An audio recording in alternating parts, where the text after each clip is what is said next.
میرے وہ نادان بھائی اور بہنیں جو کریم اللہ کی رحمت سے مایوس ہو کر کہتے ہیں کہ اب میری توبہ کا کیا فائدہ، تمہیں اندازہ نہیں میں کتنا بڑا گنہگار ہوں، تمہیں معلوم نہیں کہ کس قسم کے گناہ کرتا رہا ہوں، میں تو بہت برا ہوں، یہ توبہ تو نیک لوگوں کے لیے ہے، اور میں بار بار کوشش بھی کر چکا ہوں، مجھ سے نہیں ہوتا، اور میں اس بارگاہ میں جاؤں بھی تو کس منہ سے جاؤں، میں نے تو ساری زندگی گناہوں میں برباد کر دی ہے، اب وہ مجھے کیوں قبول کرے گا، وہ مجھے کیوں معاف کرے گا، میں تو اس کی بارگاہ کا بہت بڑا مجرم ہوں۔ میرے نادان دوست، اس کی رحمت کا موازنہ دنیا والوں سے نہ کر۔ عدل کا تقاضا تو یہ ہے نا کہ اگر تیرے گناہوں کے پلڑے پر 20 سال کے گناہ تھے تو اب نیکیوں کے پلڑے کو برابر کرنے کے لیے تو 20 سال نیکیاں کرتا، گناہ تیرے 20 سال کے ہیں، اب تجھے 20 سال مزید گناہوں سے بچتے ہوئے 20 سال نیکیاں کرنے کی ضرورت نہیں ہے، تو بس ایک لمحے میں سچے دل سے توبہ کر کے اس عمل کو نیکیوں کے پلڑے پر رکھ کر دیکھ،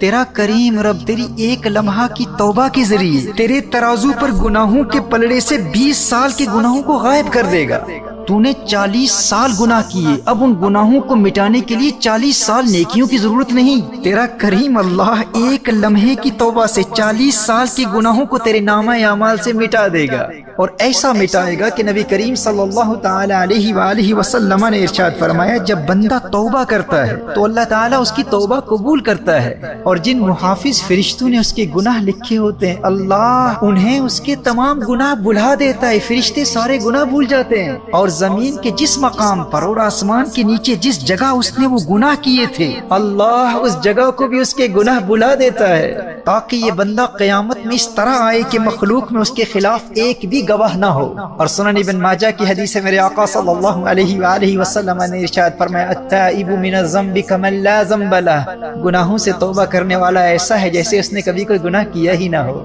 سچے دل سے توبہ کرنے والے کو اللہ ایسے پاک کر دیتا ہے، اس شخص کی طرح بنا دیتا ہے جس کا کوئی گناہ ہی نہیں۔ اور حدیث شریف میں ہے کہ اللہ جل وعلا کو گنہگار توبہ کرنے والے بندے سے زیادہ کسی کی آواز محبوب نہیں۔ میرے دوست تو کہتا ہے کہ میں کیا منہ لے کر اس کی بارگاہ میں جاؤں، میرے نادان بھائی میری نادان بہن، تیرا رب ایسا کریم ہے کہ اسے تو توبہ کرنے والوں کی آواز سب آوازوں سے زیادہ پیاری لگتی ہے، اور پیار اتنا کرتا ہے کہ نہ صرف ایک لمحے کی گئی توبہ سے 40 سال کے گناہوں کو گناہوں کے پلڑے سے غائب کر دیتا ہے، بلکہ ان 40 سال کے گناہوں کو نیکیوں میں بدل کر نیکیوں کے پلڑے پر رکھ دیتا ہے۔ قرآن کریم میں ارشاد فرمایا، فَأُولَئِكَ يُبَدِّلُ اللَّهُ سَيِّئَاتِهِمْ حَسَنَاتٍ،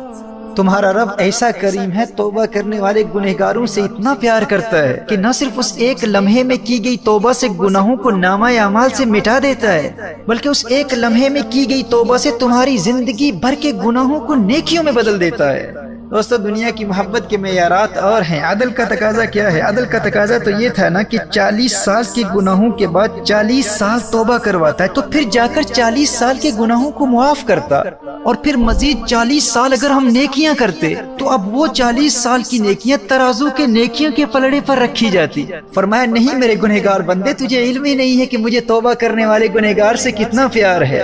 تو نے 40 سال مجھے ناراض کیا، 40 سال میری نافرمانی کرتا رہا، 40 سال گناہ کرتا رہا، اب بس ایک لمحے میں توبہ کر لے، میں تجھ سے اتنا پیار کرتا ہوں، اب نہ صرف وہ 40 سال کے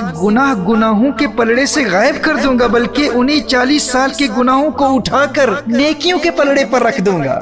میرے دوستو توبہ سے دور نہ بھاگنا، سچی توبہ سے پیار کر لو۔ تم اگرچہ گنہگار ہو، بدکار ہو، سیاکار ہو، لیکن تمہارا اللہ تم سے اتنا پیار کرتا ہے، سچی توبہ کرنے والے گنہگاروں سے اتنا پیار کرتا ہے کہ ایک لمحے کی سچی توبہ کرنے والے 40 سال کے گنہگار و بدکار کو 40 سال کا پرہیزگار و نیکوکار بنا دیتا ہے۔